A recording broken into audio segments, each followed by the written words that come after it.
بسم اللہ الرحمن الرحیم۔ السلام علیکم ورحمۃ اللہ وبرکاتہ۔ لوگوں میں نعمتوں کا زیادہ حقدار وہ ہے جو زیادہ شکر گزار ہو۔ زیادہ محبت کا حقدار وہ ہے جو سخاوت کرتا ہو، لوگوں کو تکلیف نہ دیتا ہو۔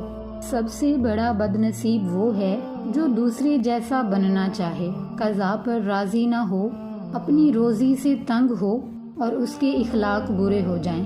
ہر چیز جو سنیں اس کا لالچ نہ کریں، ہر ایک کی طرف نہ جھک جائیں اور ہر آرزو کے پیچھے نہ دوڑیں۔ سب سے اچھے ایام وہ ہیں جو آپ کی بردباری اور آپ کے علم میں اضافہ کریں، آپ کو کسی گناہ سے روکیں اور آپ کو سمجھ اور حوصلہ دیں۔ زندگی ایسی فرصت ہے جسے کھونے کے بعد ہی ہم پہچان پاتے ہیں۔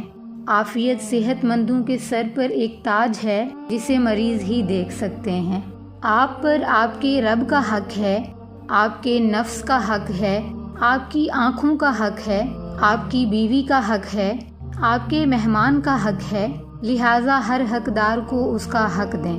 بسا اوقات ایک ہی لفظ سے نعمت چھن جاتی ہے، ایک ہی لغزش ذلت لا دیتی ہے۔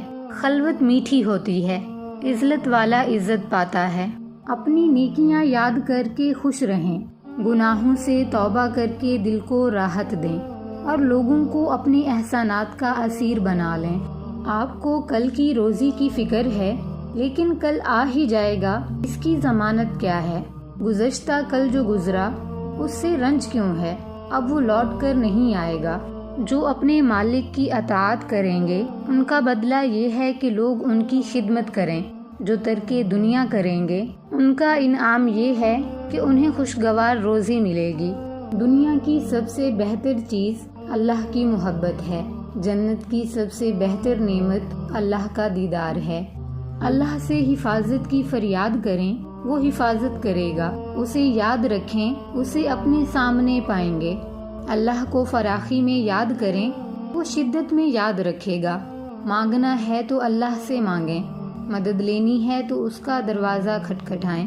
3 ڈاکٹروں کو لازم پکڑ لو، خوشی، راحت اور حمیت۔ 3 دشمنوں سے بچیں، نحوست، وہم اور نا امیدی۔